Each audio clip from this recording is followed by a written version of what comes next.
All rise.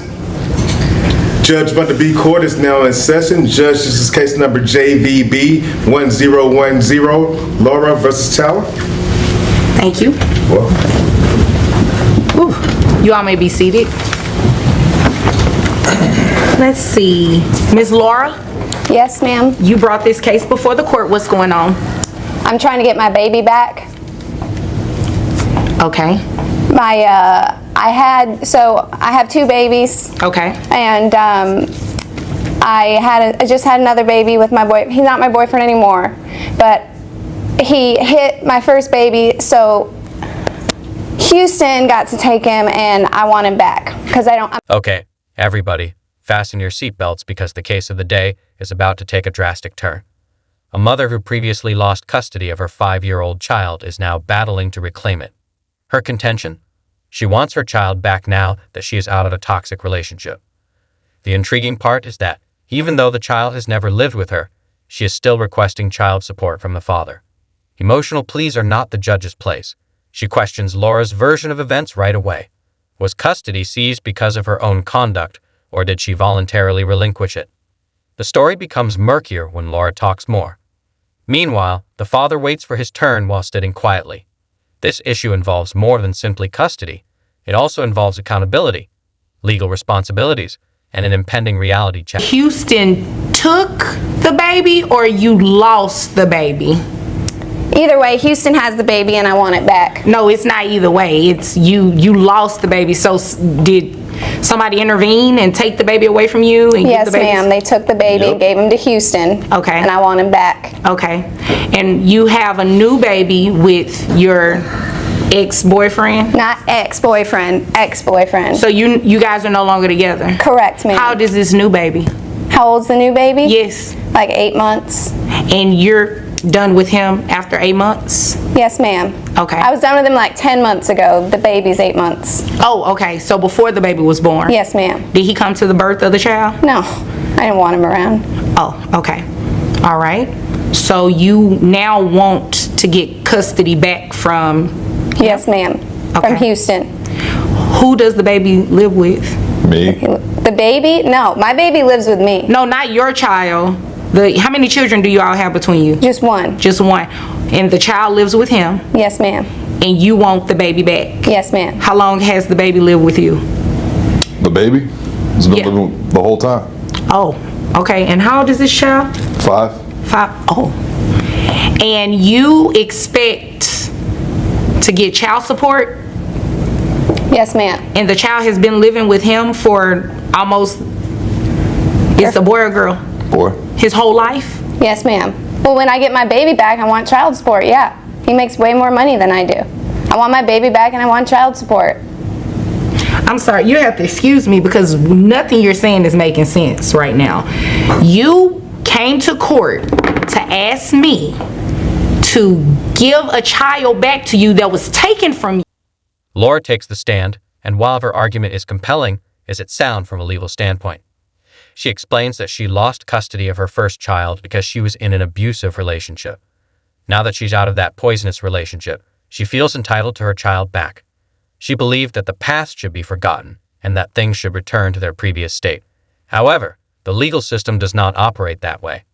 She then takes an even more daring step and asks the father for child support.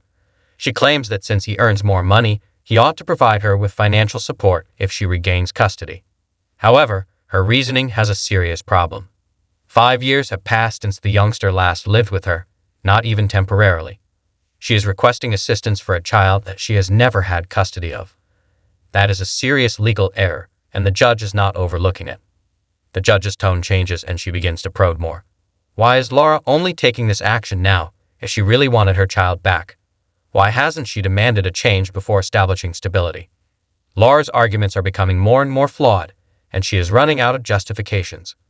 The facts are against her at the moment, and the court is about facts, not emotions. That's 5 years old, that's pretty much lived with this man the entire time that he has been taken care of. They took my baby away because my ex-boyfriend is an abuser and I'm not with him anymore, so I want my baby back. Right, but the child hasn't been living with you.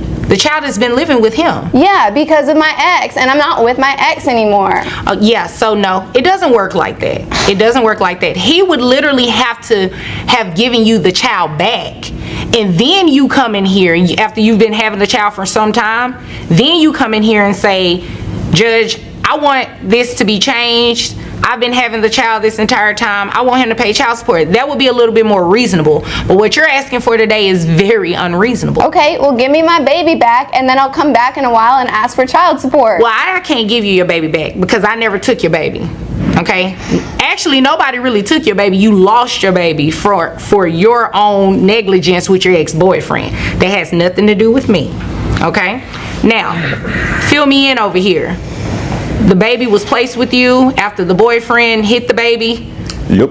and he's been living with you ever since then. Yep. You've been taking care of him. Mm-hmm. You pay for everything for the child. Everything. What does she do? I visit. She visits unsupervised. Okay, congratulations. Financially, what does she do? Financially? Yeah. Nothing. Oh, that's what I figured. Okay, I see what's going on here. Yeah, and I'm not about to play this game with you. You're the one that's going to pay him child support today. What? Yeah, you are.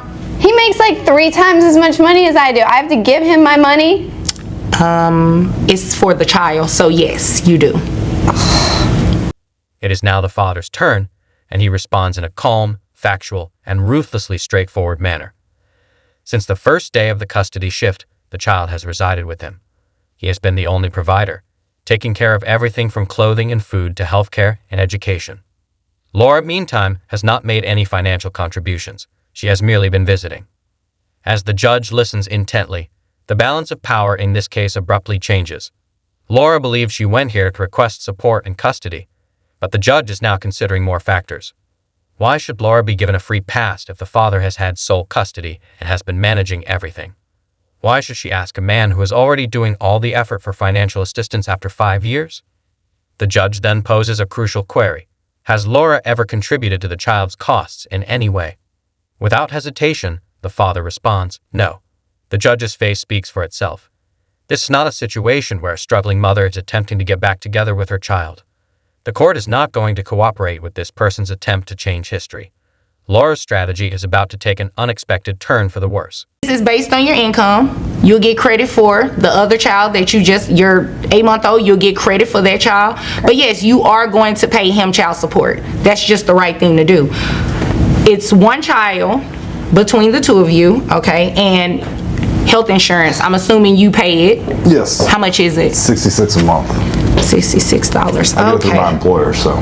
Huh? I get it through my employer. Okay, gotcha. And how much do you make a year? $38,000. 38,000. So I have your gross coming out to $3,200.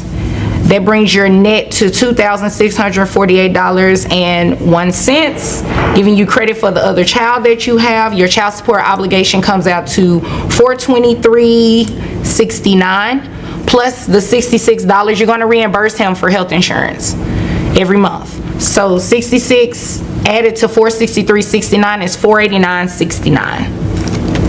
$489.69. Did you need me to repeat it? I'm asking you, $489. I have to give him almost $500 a month. Yeah, that's how it works. Did you really think that I was going to have him pay you child support? No, I just wanted my baby. Oh, okay, so your first answer was no, so then you understand exactly why you have to pay child support. Is there anything else? No, ma'am. Okay, is there anything else? Nope. Okay, maybe you all are dismissed. The moment Laura wasn't ready for has finally arrived. Her plea for child support is not simply denied by the judge. She turns the case completely upside down. Laura has been obliged to pay the father child support instead of him. There is no place for debate. The decision is final. Laura is stunned. She objects, claiming that the father earns 3 times as much as she does, but responsibility, not money, is the problem here. For years, the youngster has been supported only by the father. The law is clear. Child support is determined by custody, not by income. The judge swiftly determines her necessary payments because the numbers don't deceive. The fact that Laura now owes $489.69 a month, including health insurance reimbursements, hits her like a ton of bricks when the statistics are in. She was expecting financial respite, but instead, she received an unexpected charge. The irony? She wouldn't be in this predicament if she hadn't requested child support. However, she is now being held responsible by the law. She simply stepped into a legal nightmare when she was hoping for a legal victory. 463.69 is 489.69. 489.69. Did you need me to repeat it? I'm asking you, 489. I have to give him almost $500 a month. Yeah, that's how it works. Did you really think that I was going to have him pay you child support? No, I just wanted my baby. Oh, okay, so your first answer was no, so then you understand exactly why you have to pay child support. Is there anything else? No, ma'am. Okay, is there anything else? Nope. Okay, maybe you all are dismissed. And there it is, a total reversal of the law. Laura believed she could enter the courtroom, get custody, and leave with a check.